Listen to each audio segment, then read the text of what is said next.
रहीम। आज जो इमरान खान साहब से गुफ्तगू हुई है उसका ख़ुलासा मैं आपसे डिस्कस कर लेता हूँ। सबसे पहली बात, जो मीडिया में ये अफवाह साजी का बाज़ार गर्म है, जिसमें कहा जाता है कि जुनैद अकबर को जब प्रेसिडेंट KPK बनाया गया है तो ये अली अमीन गंडापुर साहब को हटा के बनाया गया, और दूसरा अली अमीन गंडापुर साहब को वज़ीर आला की सीट से भी हटाया जाएगा। इस हवाले से खान साहब ने आज बड़ी वाज़ेह बात की है। एक तो ये कि अली अमीन ने ख़ुद आकर बताया कि ये दोनों ओहदे और ज़िम्मेदारियाँ उसके लिए संभालना वो बहुत मुश्किल है, उसकी नींद ही पूरी नहीं होती।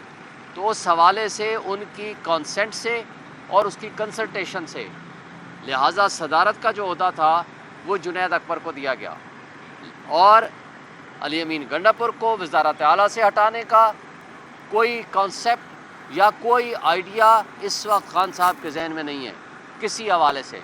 तो लिहाजा ये जो अफवाह साजी पैदा की गई थी ये दुरुस्त नहीं है। खान साहब ने यह भी कहा है कि गवर्नेंस के हवाले से उसकी बेस्ट गवर्नेंस है अमंगस्ट ऑल 4 प्रोविंसेस। आप उसको देख सकते हो, उसकी कारकर्दगी देख सकते हो। 2 बातें उन्होंने की, आप उनका सरप्लस बजट देख लें, या जो हेल्थ कार्ड के लिहाज से एक तो 10 लाख रुपया कोई भी बीमार होगा वो हेल्थ कार्ड रिवाइव किया इमरान खान के उस इमेज के मुताबिक, और नंबर 2 वो जो सोशल सर्विस है, जो उन्होंने लाइफ इंश्योरेंस दी है कि कोई भी शख्स जो 60 साल से पहले फौत होगा तो उसको 10 लाख रुपया उसके ख़ानदान को मिलेगा, और अगर कोई 60 साल से ऊपर का होगा उसको 5 लाख रुपया मिलेगा। ये पाकिस्तान की तारीख़ में पहली मरतबा इस तरह की सोशल सर्विस उन्होंने जारी की है, और ये इस लिहाज से ये आइडियल है।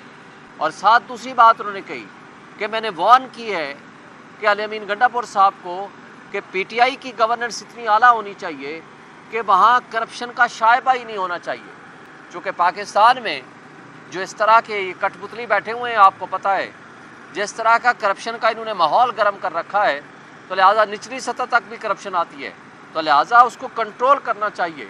उसके लिए आपको डिजिटलाइज करना चाहिए चीज़ों को, उसके लिए आपको टेक्नोलॉजी का यूज़ करना चाहिए ताकि आपको पता चल सके कि कहीं भी कोई करप्शन हो रही हो तो उसको रोका जा सके।